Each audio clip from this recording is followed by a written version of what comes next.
Hello everyone, I'm Dr. Sapna Dadwal. I'm working as a professor in the Department of Management at St. Andrews Institute of Technology and Management. This is my lecture 19th of Business Law. With this lecture, I am starting Unit 4 of the Business Law. The first topic of this lecture will be from Unit 3. This is the last topic of Unit 3, and the other three topics will be from Unit 4. These are the topics I am going to cover in this lecture. The rights of parties in case of breach of contract, seller's right as well as buyer's right against the seller. Then I'm starting Unit 4 with this lecture. The first topic is Introduction of a Negotiable Instrument Act 1881, then definition of negotiable instrument, then features of negotiable instrument. So these are the topics I am going to cover in this lecture. I'm starting with first topic. First, rights to parties in case of breach of contract. So when any of the parties to the contract fails or refuses to perform his part of the promise in the contract, then such situation amounts to a breach of contract of sale. The first is seller's right against the buyer in case of breach of contract.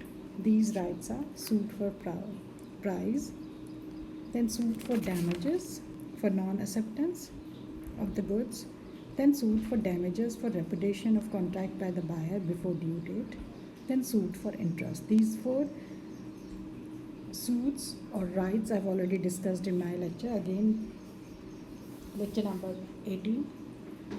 Still, I'm going to discuss again in this lecture. Suit for price means a buyer, where the property in the goods has passed to the buyer, he was wrongfully neglected or refused to pay for the goods according to the terms of contract.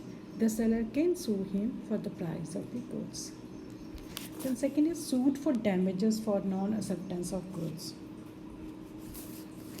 Then seller can sue the buyer for damages if the buyer is accepting or avoiding goods or refuse to accept the goods, then he can file a suit against the buyer for the damages for non-acceptance of goods. Then third is suit for damages for repudiation of contract by buyer before due. So this is where the buyer repudiate the contract before the date of delivery. The seller may either treat the contract as subsisting and wait till the date of delivery of goods, or he may treat the contract as rescinded or cancelled and sue for damages for the breach of contract. This rule known as the rule of anticipatory breach of contract. Then the fourth right of the seller is suit for interest. Seller can sue the buyer for a specific for the interest on the prices if the buyer has refused or breached the contract of sale. These interest can be paid to him when from the date the payment becomes due. So he can have interest on the day from the date when the payment becomes due for the contract or for the goods. Now next is buyer's right against the sellers in case of breach of contract. The buyer do have the right to against the seller. The seller breached the contract, and these rights are: the first right is suit for non-delivery.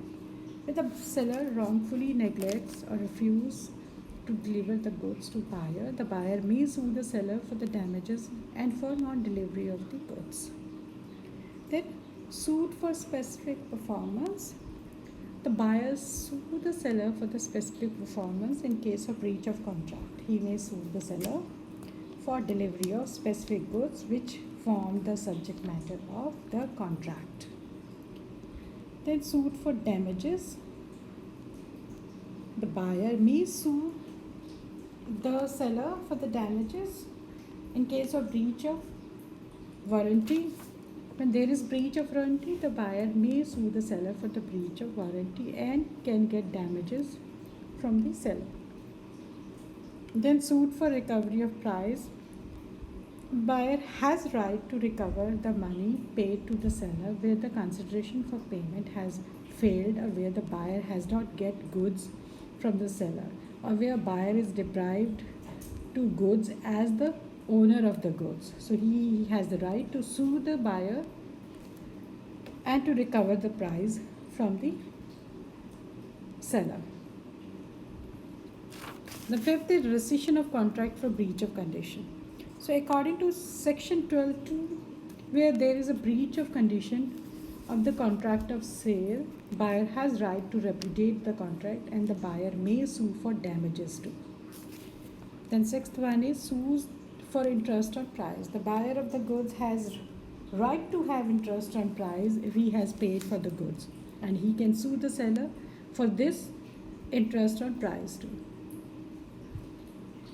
And if there is no written contract or any absence of contract, the interest can be which court think fit on the amount on the price, or court may order the seller to refund the price with interest to buyer.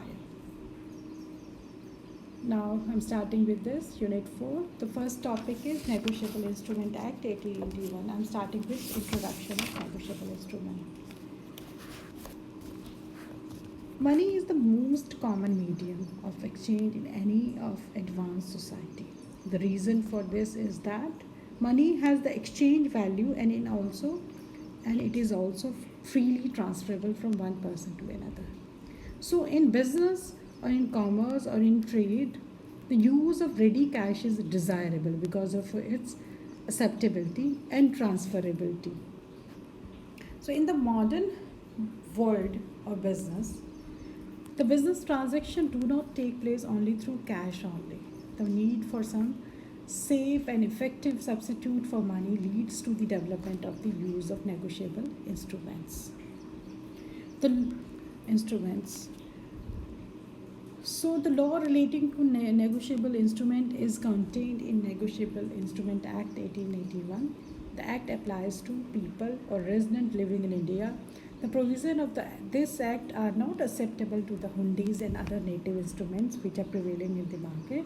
The main object of the Negotiable Instrument Act is to legalize the system by which instruments contemplated by it could pass from hand to hand by negotiation like any other good.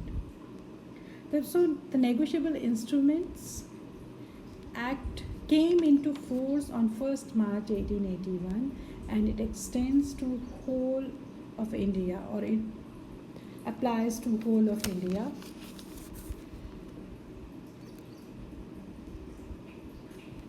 Now the definition of negotiable instrument. The word negotiable means transferable from one person to another in return for consideration, and instrument means written document by which a right is created in favor of some person. So thus negotiable instrument is a document which can be used to secure the payment of money. It is transferable by mere delivery or by endorsement and delivery. Delivery means to hand over the document. Endorsement means to sign the document for the purpose of negotiable. So according to section 13(1) of Negotiable Instrument Act, a negotiable instrument means a promise, promissory note, bill of exchange or check payable either to order or to bearer.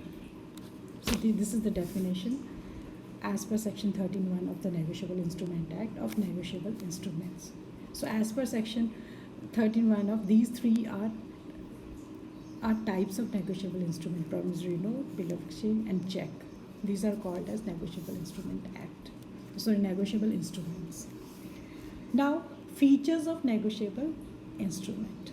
The first is writing and signature. Second is money.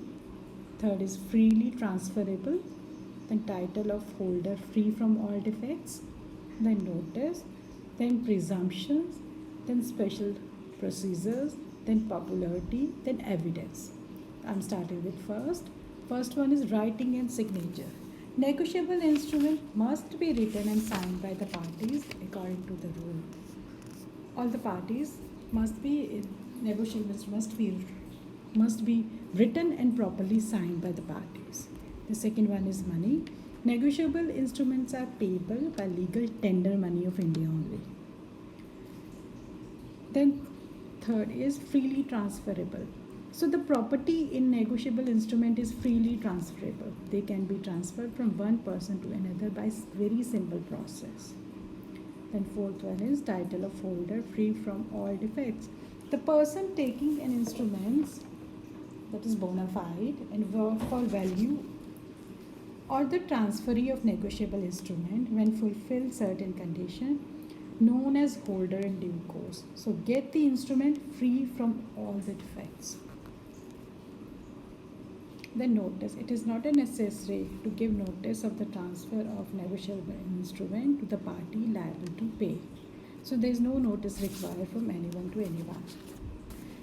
Now, sixth, presumption. A negotiable instrument is always subject to certain presumptions. They will be applicable unless contrary is proved.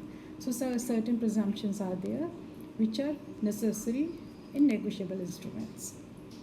Then a special procedure. A special procedure is provided for suit on promissory note and bill of exchange, and it is very easy, and the decree can be obtained much more quickly than it can in ordinary suits. The next feature is popularity. Negotiable instruments are very popular in commercial transactions because of their easy negotiability and quick remedies. Then evidence. A document which fails to qualify as a negotiable instrument may nevertheless be used as evidence of the fact of indebtedness. For example, P writes to Q, I owe you rupees 1500. This is not a promissory note, but the document can be used as evidence to show that P is indebted to Q for rupees 1500. So, negotiable instruments are evidence. If there is any breach of contract, if there is any breach or there is default, then they can be as very effective evidence in case of they are proof as a evidence of indebtedness of two persons. So very clear from this that what negotiable instruments are, what are their characters, what are their features, why they are used by the business people nowadays. So what are the features which are useful, and when Negotiable Instrument Act was passed, what is the scope of act, what is the object of act of Negotiable Instrument Act 1881. It's very clear from these. So these are the questions which are related. These are the questions which are related to. These are the questions which are related to the above topics. If any query is there, please do contact me.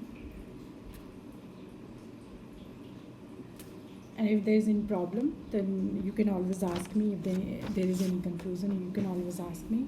Thank you so much. Please ignore the writing mistake if there is any writing mistake in this.